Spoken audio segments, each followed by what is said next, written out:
Dalam Bapa dan Putra dan Roh Kudus. Amin. Allah Bapa di surga, kami bersyukur kepadamu ya Tuhan, karena Engkau masih berikan hari baru kepada kami, diberi kesehatan di tengah-tengah COVID-19. Engkau menjaga dan memelihara kami supaya tidak ada virus yang merusak tubuh kami. Terima kasih Tuhan atas rahmat ini, dan kami terus Kau lindungi, Kau jaga dan Kau pelihara, sehingga kami sungguh-sungguh dapat sehat dan menjalani hari demi hari dengan baik. Terpujilah namamu kini dan sepanjang segala masa. Amin. Para saudaraku yang terkasih dalam Kristus, pada hari ini, tanggal 29 Agustus 2020, kita memperingati Santo Yohanes Pemandi. Ya, sekali lagi Santo Yohanes Pemandi. Santo Yohanes Pemandi dikenal sebagai bentara Kristus.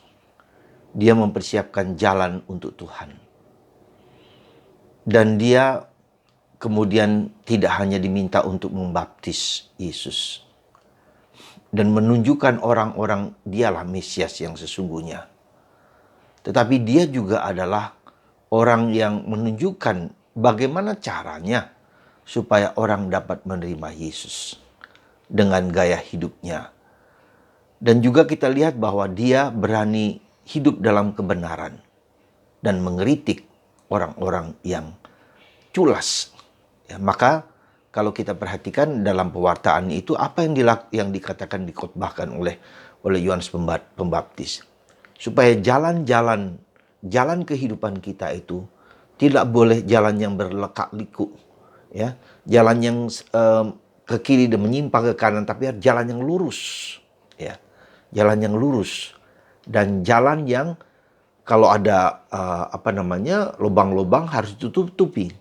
Kalau ada jalan yang bergunung-gunung harus dipapras.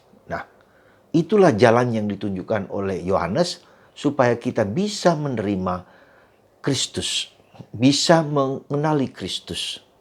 Saudaraku yang terkasih dalam Kristus, itulah yang dikhotbahkan Yohanes ketika siapakah dia? Ketika orang bertanya siapakah dia? Akulah mewartakan, ya, mewartakan tentang jalan.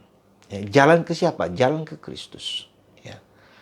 Nah, jalan Kristus itu adalah jalan yang lurus, jalan kebenaran, jalan kejujuran, ya, jalan integritas antara kata dan perbuatan, antara mulut dengan hati, antara kata-kata dengan tindakan. Itulah jalan lurus, jalan kebenaran, ya, jalan hidup yang benar. Ya. Lalu kemudian kalau ada lubang-lubang, ya itu apa lubang-lubang itu?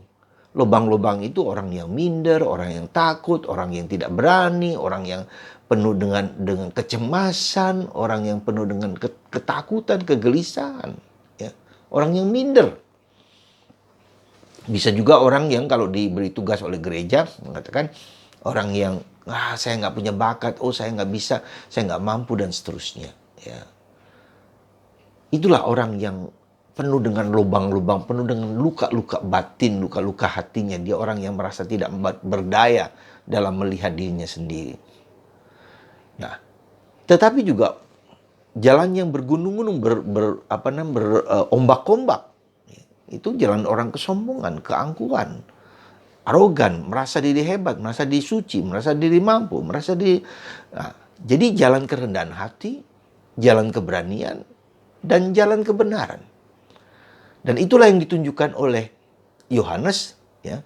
Bukan hanya bahwa dia mengatakan itu, tetapi dia sendiri selama puluhan tahun tinggal di padang gurun dengan makan makanan yang sangat sederhana, makanan-makanan hutan. Dia hidup dalam sikap askese yang mendalam supaya bisa menemukan, mengenal siapakah Mesias itu sesungguhnya. Ketika dia bertemu dengan Yesus, itulah anak domba Allah. Maka dia menyuruh para muridnya untuk mengikuti Yesus. Ya. Nah, jadi jalan hidup Yohanes adalah jalan hidup asketis. Dia mau menghayati apa yang dia pikirkan, apa yang dia renungkan, dan dia jalan dalam askese itulah dia mengenal Yesus. Dia tinggal dalam keheningan, dalam kesunyian untuk mengenal Yesus, Sang Mesias itu. Ya. Itu.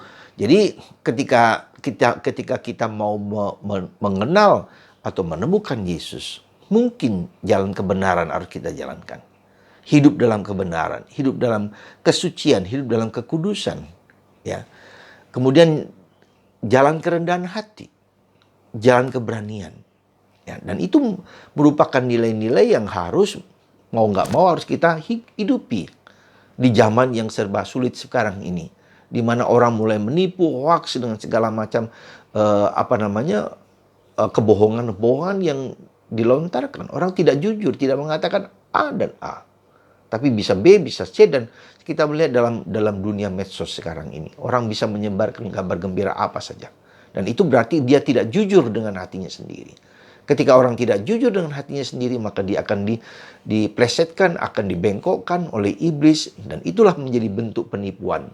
Jadi bentuk kehidupan sekarang ini adalah dengan kebohongan-kebohongan, dengan bentuk penipuan-penipuan, itu adalah buah dari kerjasama dengan iblis. Iblis itu berbohong.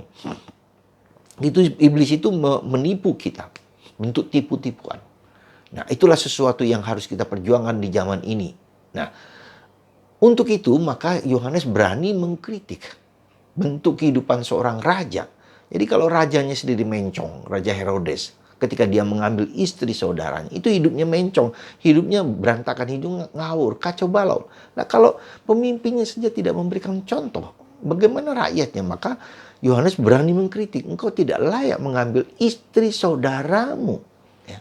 Bukan hanya mengambil istri saudaranya, tapi juga Herodias. Ya. Herodias itu juga suka, ya. Karena dialah yang menjadi masterpiece-nya, kepala Yohanes dipotong, ya. Karena dia juga bukan hanya mengambil si Herodes, tapi Herodias juga suka. Maka ketika ada pesta, Raja Herodes mengatakan kepada orang di sekitarnya bahwa dia akan memberikan apa saja, bahkan setengah dari kerajaannya, ketika anak Herodias menari dengan begitu indah di depan dari orang-orang itu. Ya, gengsi, nafsu, ya. Segala macam nafsu, kebohongan-kebohongan, ya, yang tidak layak, dan itu berani dikorbankan hanya demi suatu kesenangan, gengsi bersama orang lain. Ini juga salah satu dosa kita yang harus kita perhatikan, dosa seksual, dosa kesombongan, ya, dosa nafsu, dosa makan, dosa kerakusan, serakah, kikir.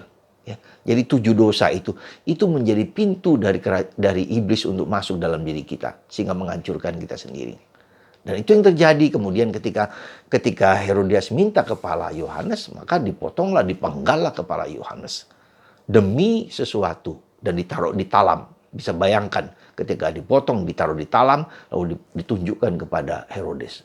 Mengerikan, ya. Seperti kalau kita lihat Yesus sendiri disalibkan dengan mengerikan, brutal, ya. Dan itulah buah dari hidup orang dalam kebenaran, ya. Ketika orang benar, ketika orang jujur, maka semua orang tidak suka dengan apa kejujuran hidup kita. Tetapi itulah buah dari persatuan kita dengan Tuhan. Maka menurut saya yang paling penting adalah kita masuk dalam diri kita. Kita jujur dengan hati nurani kita. Kita mendengarkan suara hati nurani kita. Kita mendengarkan suara Allah. Dan kita taat kepada apa yang dikehendaki oleh Allah. Bahkan kalau nyawa sekalipun, martir sekalipun. Nah, jadi kemartiran itu tidak hanya bahwa kita mengkritik orang dengan hidup yang tidak benar, tetapi pertama-tama harus bersumber dari kejujuran kita. Hidup dalam kebenaran dalam diri kita. Dan kalau kita hidup dalam kebenaran, maka kita akan bahagia, kita akan tentram, kita akan sentosa, kita akan kuat dalam diri kita. Karena dalam mendengarkan suara Tuhan itu, mendengarkan suara hati itu, yang dilontarkan adalah kehendak Tuhan. Apa yang baik, lakukanlah apa yang baik. Apapun juga kebaikan. Dan inilah wajah Yesus. Wajah kebenaran, wajah kesucian, wajah kekudusan ketika ditanya oleh Pilatus, apakah kebenaran? Yesus tidak menjawab, karena akan diputarbalikkan oleh Pilatus juga. Pertanyaannya, apakah kita hidup dalam kebenaran? Apakah kita hidup dalam kejujuran? Anda sendiri akan menjawab semua itu. Mari kita berusaha hidup benar sebagai bagian penting di dalam kekudusan hidup manusia. Dan itulah syaratnya supaya kita bisa mendengarkan suara Tuhan dengan hidup jujur, dengan benar pada diri sendiri, dengan mendengarkan suara Allah. Kita mendengarkan suara Allah yang membimbing, menuntun kita kepada kekudusan, memimpin kita kepada kesucian, memimpin kita kepada surga. Semoga Tuhan memberkati Anda. Pandanglah Yesus yang indah ini, yang jujur ini, yang berani menyatakan kehendak Tuhan, meski harus nyawanya pun dipertaruhkan. Yesuslah Sang Raja kebenaran. Mari kita menatap Dia, memandang Dia dengan penuh kasih. Allah Bapa di surga, berkatilah kami semua yang mendengarkan renungan ini. Semoga mereka yang mendengarkan mendapat rahmat dan berkat perlindungan, sehingga dijauhkan dari segala coronavirus apapun juga, dari segala penyakit, dan dikuatkan, diteguhkan dalam pelayanan. Juga mohon supaya kami semua jujur pada diri kami sendiri, jujur pada suara hati, dan jujur pada Tuhan, pada Roh Kudus. Tuhan memberkati Anda semua dalam nama Bapa dan Putra dan Roh Kudus. Amin.